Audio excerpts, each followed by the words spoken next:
Welcome back to another video. ఈ రోజు మనం పావ్ బాజీ చేస్తున్నాం అనమాట.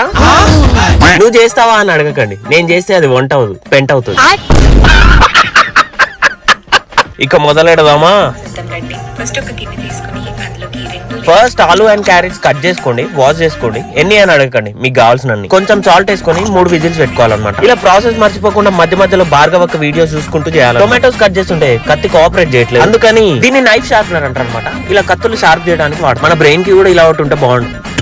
షార్ప్ చేసాక చూడండి, పానీపూరి అన్నకంటే మంచి కట్ చేసి ఇలా ఆనియన్స్, క్యాప్సికమ్, వెల్లుల్లి, అల్లం అండ్ పచ్చిమిర్చి కావాల్సిన సైజెస్ లో కట్ చేసుకోవాలి. ఒక కడాయి తీసుకొని ఆయిల్ వేసుకొని మనం కట్ చేసుకున్న క్యాప్సికమ్ లో సగం వేసి తర్వాత టొమాటోస్, గ్రీన్ పీస్, అదే బఠానీలు వేసుకొని కాసేపు బఠానీలు తింటూ టైం పాస్ చేయాలన్నమాట. పావ్ బాజీకి పాలు స్క్వేర్ షేప్ లో ఉండాలి కదా, మా ఇంట్లో రౌండ్ గా ఉంటాయి. ఎందుకో చూడండి, ఇవెందుకు తెచ్చిర్రు? స్క్వేర్ షేప్ లో ఉంటాయి కదా, అవే చీప్, అంతకంటే చీప్ ఇంకేం లేవు.